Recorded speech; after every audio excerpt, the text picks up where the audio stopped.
Waynell from that SundaySchoolGirl.com. You already know I'm basically like your super cool auntie who just happens to teach Sunday school, and I'm here to get you ready for Sunday, May 10th. I hope that you had a really great week, that you got all of your work accomplished, and that you're looking forward to the weekend. And do you know what this weekend is? It is Mother's Day, and I know we haven't been able to go out and shop and buy the special cards, and we might not even be able to go to the restaurants that we love, but we can still do what we need to do to make this weekend special for our moms. So I need you to do this for me. Find some paper, cardstock, construction paper, whatever you have. Get your pencils, your crayons, your markers. You've got to make a card or a poster or something that lets your mom know how you really feel about her. We don't need the store for that. We know how we feel about our moms, and we need to make sure that they know how much we love them and do all that we can to make this weekend special. So if you're someone who can cook, think about making her favorite breakfast, maybe breakfast in bed, or you might make dinner on Sunday. But whatever we do, let's make sure that we make the time special. I know that I'm looking forward to sharing time and making it special with my mom as well. So this weekend for Sunday school, we do have another great lesson. And I know we've been talking a lot about justice. And of course, this weekend is the same. Our lesson is called Peace and Justice Reign. And we know what peace is. That means when things are really calm and there's no drama. And justice is when we treat people fairly. And we're looking at a space where that was going to be the case forever, that was going to be what people would know and expect in this new space that they would live. We're in the book of Zechariah, and I need for you to read Zechariah chapter 8, verses 1 through 8, and then read verses 11 through 16. And it's fine with me if you find an easy read version of the Bible. I recommend the Children's Bible, or you can also look at the Message Bible, and that helps us to just read it in regular, everyday language. Now, before we get into the lesson, I have a question for you.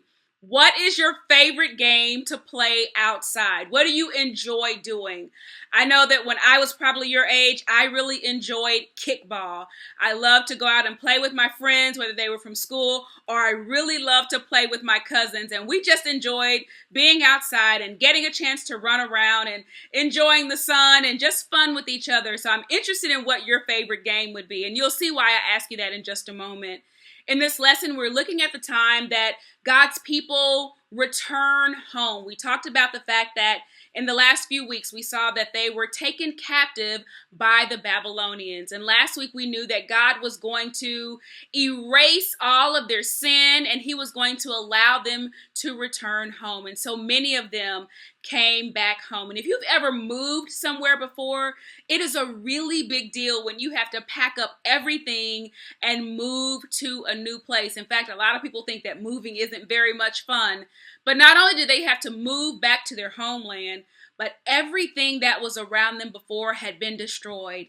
And so they had to rebuild everything. And that included rebuilding the church, rebuilding the temple where they would worship. And so they needed to be encouraged because building is hard work.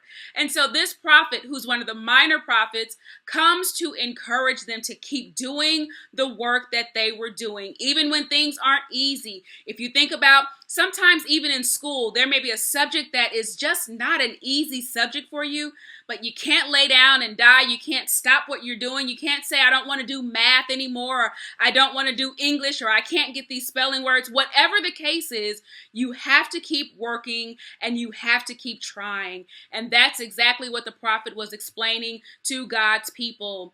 He is talking to them about what he sees in the future. And even though it's not easy for them now, he's giving them a message that comes from God. And this comes from God, who refers to himself as the Lord of hosts. In other words, he's a big, strong, powerful, mighty God who brings them an answer to a question. Now, I know sometimes we ask questions, right? And our parents will say, I already told you, or didn't I tell you? And here God says the same thing. I'm telling you again. I'm answering you again. And their question was about whether they needed to continue to fast. Do we we need to keep fasting? We've been fasting for a really long time, God. Do we need to keep doing this? And God is answering their question. And God explains to them just how much he loves them. In fact, he lets them know that he loves them so much that he doesn't even like it when other people try to get their attention. He wants them for himself. And I'm sure you have some things like that too, where you just want to enjoy them for yourself. And what did he want in return? He wanted his people to love him just the same. And he reminds them again that I have come back with you. I am here with you. And it makes such a difference for us to know that God is with us. God is with you. God is with me. And he says that I am here with you. And you're going to have a new name. You're going to be called the City of Truth. And then he talks to them about what a city looks like. What does your perfect city look like? If you could decide any city that you wanted to live in, what would it look like? Well, I know that I enjoy places where there are people. I don't really do well in like farm areas. I'm a city girl, so I like the city. I like the movement of the city, but I don't like the city to be too big. Like I would never live in New York. That's too big. But I like a medium-sized city. I like to be able to go to restaurants. I like to be able to go to movies. I like to be able to get quickly to my friends. What would your perfect city look like? Well, God explains what his city will look like. And he calls it the City of Truth. And in the City of Truth, he explains that there are going to be blessings for his people. And he lays out something so wonderful that people go, is that really even possible? And God helps him to understand. Even though it seems like it's a lot for you, it's not too much for me. And God talks about bringing all of his people back together again in this City of Truth. He's going to bring them there, and they're going to live there, and they're going to live there in righteousness. And then he goes on to talk about the kinds of people that will live in the city. And I love it because when we think about it, I began by asking you, what kind of games do you enjoy outside? Well, in the City of Truth, God says that there would be older people there and they would walk up and down the street and be able to go and come like they wanted to. No quarantine behavior in the City of Truth. They don't have to stay inside like we are now. And also there are going to be children in the street who get to play their favorite games. They'll get to play kickball or whatever your favorite game would be. He also talks about a time where there would be plenty for them. And I also wanted to ask you, what's your favorite fruit? Because in verse 12, he talks about a time of prosperity where they would plant small seeds. They would look really small, but they would produce abundant harvest. There would be lots of fruit from the work that they were doing. And when other people would look at them, they would look at them and know that God had blessed his people. And this was a promise from the Lord. I want you to know that when God promises you something, you can depend on his promise. He closes by reminding them of things that make him happy. And we should know that God has feelings.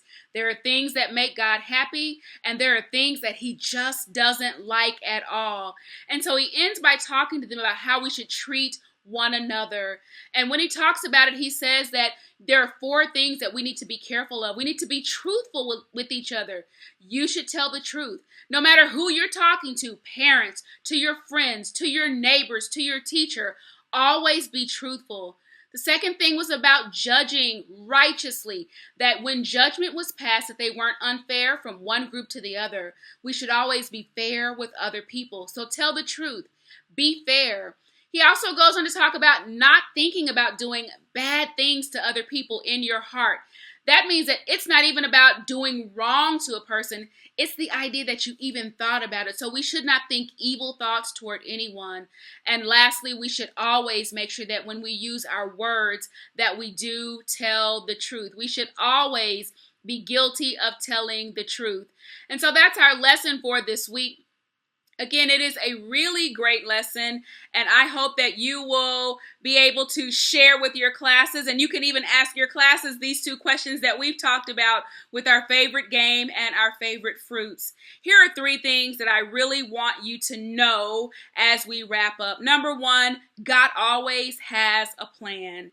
And even when things seem crazy to us, I want you to know that God has a plan. He wants good things for you. He wants good things for me. And he is able to do whatever needs to be done in our lives. The second thing I want you to know is that when God does work. It's not just about the things that we see outside, but He wants you to be a good person. He wants me to be a good person. He wants us to make sure that we focus on our relationship with Him and our relationship with other people. The last thing I want you to remember is that people need encouragement.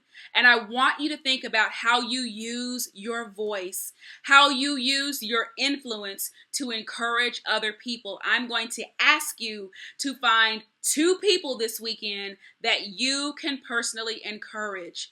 And what does it mean to encourage? It means to give them good news, to tell them that everything is going to be okay, to let them know that things won't always be bad. If they're working on a project, let them know, I see the hard work you're doing and I believe in you. Those are all sorts of things that we love to hear in terms of encouragement. So find someone that you can encourage this weekend. Love you guys so much. Have a great weekend, and I'll see you right back here next week. Bye-bye.